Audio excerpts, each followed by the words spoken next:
Hello once again, this is Alan Knight, and I know that the jazz lectures got a little bit long.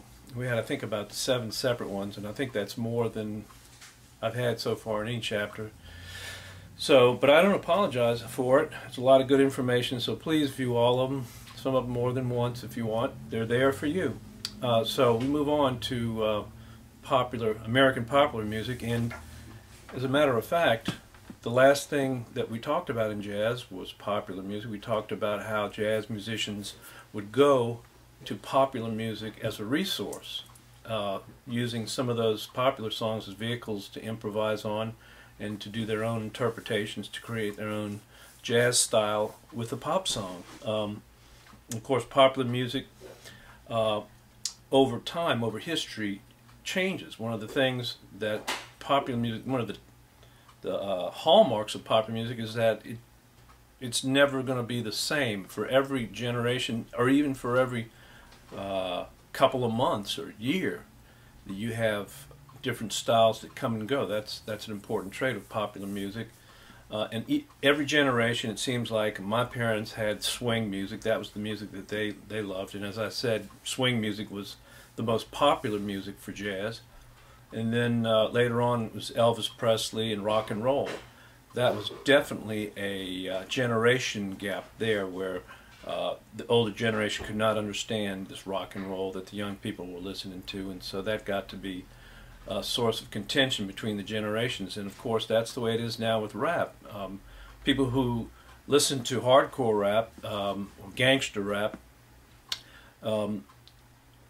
relish the idea of being on the outside of the mainstream, or the outside of social norms and politically correct. There's a lot of topics in gangster rap, and a lot of words that aren't acceptable in society. So they look at that as a plus. So every generation has its own popular music, and we have a definition in our book.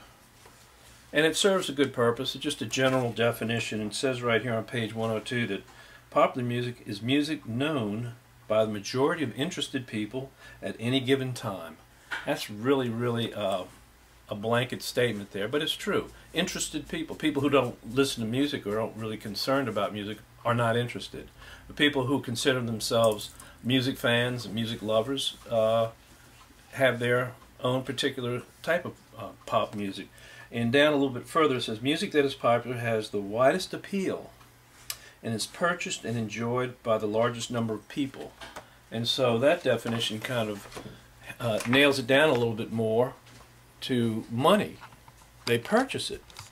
And if you look at my dry erase board right here, if you can see it, hopefully you'll see most of it. Anyway, start up at the top here. Pop music can be any style or genre. As we saw, popular music can be marching band music. That section that we talked about, labels, Jill Scott's music, Bob Dylan's music, and the orchestral music of George Gershwin. It was all very popular music. And so any style, I guess you could even say that a Middle Eastern song, if there was a popular song that came out on the radio, people would buy it. It hasn't come to that yet, because we don't listen that much to Middle Eastern music, but that could change. Celtic music, as a matter of fact, one of the most popular songs. One of the reasons why Celtic music got popular in the 90s was a Volkswagen commercial. It can be anything, anything that sparks the public's interest.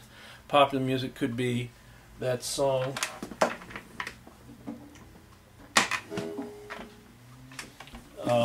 Bossa Nova. We're going to talk about Bossa Nova as being music from the Latin community. Tall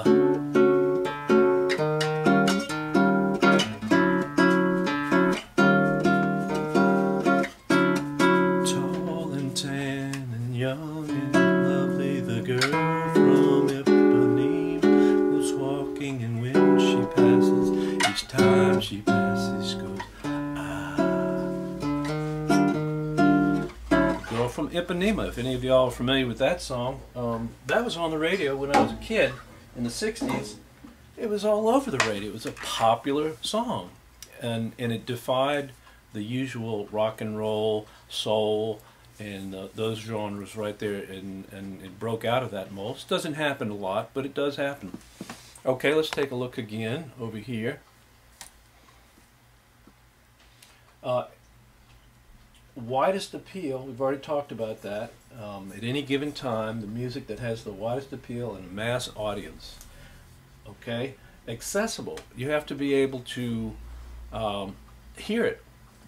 I know as a child, or as a young lad, I used to ride to school with my father. I don't know if your mother sang to you, or what your first musical experiences were. Maybe you could talk about that on discussion board and include that in some of your answers. But the first music experience that I had, aside from the church music and TV, was on the radio. And I expected that most of you first heard popular music on the airwaves.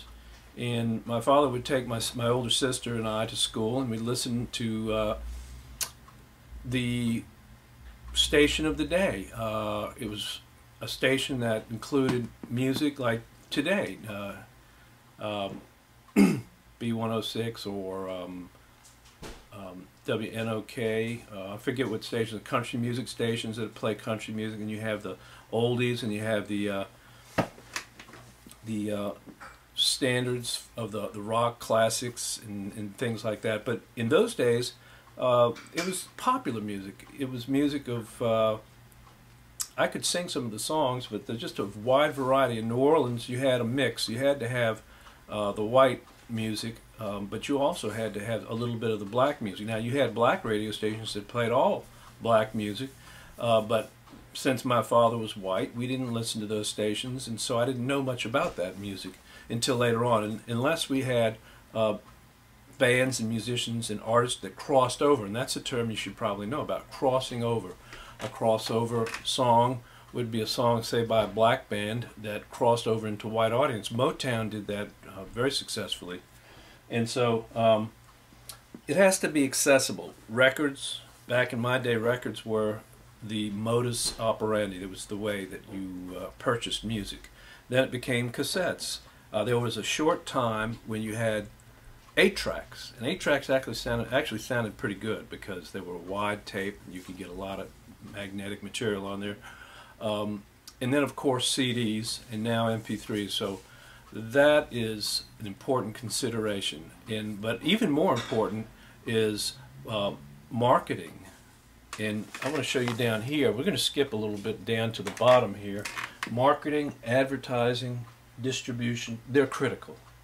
Absolutely have to have that in place because it is a business. And you can even manipulate it so that not only is, as it happened at first, not only do record companies and executives find music that people will buy, they also craft. So from the other end, they can make music, they can design music to be sold, and they can shape the public taste. Yes, you have been manipulated, like commercials. You like American Idol, like the way that music is presented to you as glamorous, as exciting. You know, most music today has to have a strong boom, boom, boom, boom beat. Look at Adele's music and Rihanna, two international stars. All that music has a really strong beat. Of course, that's the way it is today. And then they have great people behind them, marketing them, advertising and distributing their music. And so music is measurable. All this up here, widest appeal, popular, the genres, all of that comes down to marketing, distribution, advertising, and the fact that that can be measured. And this has been going on for quite a while, as a matter of fact, since music has been recorded. And even before then, sheet music, before there was any electronic media or recordings, popular music could be measured by how much sheet music was sold. And so it's very interesting, and it's very, very wide scope, the whole business and music industry of commercial popular musical styles. And so I will I will come back in a little while and we'll talk about pre-20th century popular music, and that'll be on the next lecture.